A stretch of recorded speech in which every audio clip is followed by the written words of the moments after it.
ফারুক ইব্রাহিমি কাসেমি।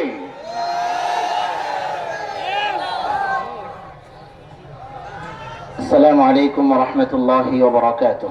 إن الحمد لله والصلاة والسلام على رسول الله وبعد. فأعوذ بالله من الشيطان الرجيم. بسم الله الرحمن الرحيم. يا أيها الذين آمنوا اصبروا وصابروا ورابطوا. صدق الله مولانا العظيم.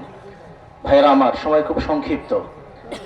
আজকে বাংলাদেশে যে প্রেক্ষাপট তৈরি হয়েছে, আমরা সবাই অধীর অপেক্ষায় অপেক্ষমান। আমাদের এই বাংলাদেশের পার্লামেন্টে আমাদের বাংলাদেশের সর্বোচ্চ কালিমার পতাকা উড়বে ইনশাআল্লাহ। সেজন্য আমরা সবাই অপেক্ষা করছি। এই ব্যাপারে ফুকাহায়ে কেরাম কিভাবে একটা রাষ্ট্রকে ইসলামী রাষ্ট্র হিসেবে বিনির্মাণ করা যেতে পারে লম্বা আলোচনা করেছেন। আমি শুধু তাদের আলোচনা সংক্ষিপ্ত কিছু আলোচনা আমি আপনাদের সামনে করতে চাই। ফুকাহায়ে কেরাম লিখেছেন, একটা ইসলামী রাষ্ট্র বিনির্মাণের জন্য 4টা জিনিস জরুরি। এক নম্বরে হচ্ছে আমাকে আপনাকে হুসুল আরদ, জমিন আগে অর্জন করতে হবে, রাষ্ট্র অর্জন করতে হবে। আলহামদুলিল্লাহ 47 সালে আমরা যখন পশ্চিম পাকিস্তান এবং পূর্ব পাকিস্তান একসাথে একযোগে হিন্দুস্তান থেকে আলাদা হয়েছিলাম, ওই সময় আমাদের হুসুল আরদ তথা জমিন অর্জন হয়ে গিয়েছে, ঠিক না বেঠি? কারণ আমাদের এই অঞ্চল, আমাদের এই ভূমি তখন আমরা কালিমার ভিত্তিতে অর্জন করেছিলাম। হিন্দুস্তান থেকে আলাদা হওয়ার পেছনে অন্য কোনো বিষয় ছিল না, অন্য কোনো মন্ত্রতন্ত্র ছিল না।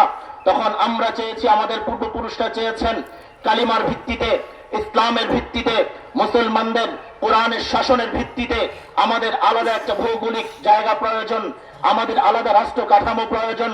সেই কারণে 1947 সালে আমরা ভারত হিন্দুস্তান থেকে আলাদা হয়ে আলাদা মুসলিম রাষ্ট্র প্রতিষ্ঠা করেছিলাম। 1947-এর পরে 71 সালে আবারও বাংলাদেশ, আবার পশ্চিম এবং পূর্ব পাকিস্তানের মধ্যে একটা ভাগ হয়ে গেল। যদি আমি আপনাদেরকে ইতিহাসের দিকে নিয়ে যাই, ইতিহাসের কোথাও এমন কোনো কথা পাওয়া যায় না যেখানে 71-এ বাংলাদেশ স্বাধীনতার পেছনে ধর্মীয় কোনো ইস্যু ছিল কিংবা সেখানে কোনো মন্ত্রতন্ত্রের ইস্যু ছিল। একমাত্র সেখানে সমস্যা অসুবিধা ছিল, আমরা মাজলুম ছিলাম, তারা জালিম ছিল, ঠিক না ঠিক? জুলুমের ভিত্তিতে বাংলাদেশ 71 সালে স্বাধীনতা অর্জন করেছে। আমরা হুসুল আরদ কিংবা জমিন অর্জন করেছিলাম 47-এ। তখন থেকে আজ পর্যন্ত বাংলাদেশে দ্বিতীয় কোনো ধর্মীয় যুদ্ধ হয় নাই, ইসলামের বিরুদ্ধে, কালিমার বিরুদ্ধে আর কোনো যুদ্ধ ঘোষণা হয় নাই, ঠিক না বেঠে? তার মানে হচ্ছে 1 নম্বর শর্ত আমরা পূরণ করেছি 47-এ, আমরা জমিন পেয়ে গিয়েছি। 2 নম্বরে আমাদের যেটা প্রয়োজন ফুকাহায়ে কেরাম লিখেছেন, সেটা হচ্ছে আমাদের মধ্যে ইত্তেহাদ, আল ইত্তেহাদ ওয়াল ইত্তিফাক বাইনাল মুমিনিন ওয়াল মুসলিমিন, মুসলমানদের মাঝে পারস্পরিক ঐক্য প্রয়োজন। আজকে ইতিহাসের এই সন্ধিক্ষণে দাঁড়িয়ে উলামায়ে কেরাম, পীর সাহেব চরমোনাই, শায়েখে চরমোনাই সহ বাংলাদেশের বৃহত্তর রাজনৈতিক শক্তিগুলো উম্মাহকে আহ্বান করেছে, আসেন 54 বছর ধরে অনেক মন্ত্রতন্ত্র দেখেছেন, আমরা এই অঞ্চলকে স্বাধীন করেছিলাম কালিমার ভিত্তিতে, আমরা আবার কালিমার ভিত্তিতে আবার ঐক্যবদ্ধ হই, আগামী বাংলাদেশকে কোরআনের বাংলাদেশ, ইসলামের বাংলাদেশ হিসাবে গড়ার জন্য হাতে হাত রাখি, ঠিক না বেঠি? ঐক্যের ডাক দিয়েছেন পীর সাহেব চরমোনাইরা। 2 নম্বর শর্ত এখন পাওয়া যাচ্ছে। 3 নম্বর শর্ত হচ্ছে নসবুল ইমাম, ঐক্যবদ্ধভাবে আগামী বাংলাদেশে, আগামী পার্লামেন্টে সংখ্যাগরিষ্ঠতা অর্জনের মাধ্যমে, ব্যালটের মাধ্যমে, ভোটের মাধ্যমে আমরা ক্ষমতায় গিয়ে নসবুল ইমাম তথা শাসক নির্ধারণ করবো ইনশাআল্লাহ। 3 নম্বর শর্ত পাওয়া যাবে তখন।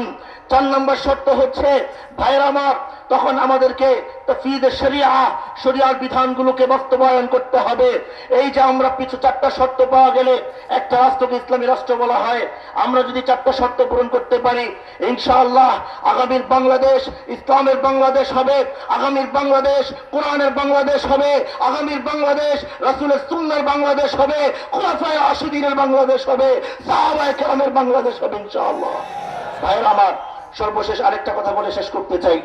আমরা 24-এর গণ অভ্যুত্থানের পরে আমরা স্বপ্নে দেখেছিলাম এই রাষ্ট্রের যত আগাছা আছে সব পরিষ্কার হয়ে সুন্দর একটা রাষ্ট্র আমরা দেখতে পাবো। আমাদের দীর্ঘদিনের মনে যে বাসনা, যেই জন্য দীর্ঘ 54 বছর এই উম্মাহ রক্ত দিয়েছে, ঘাম ঝরিয়েছে, আজকে আমরা তার মূল্য চুকাতে পারবো।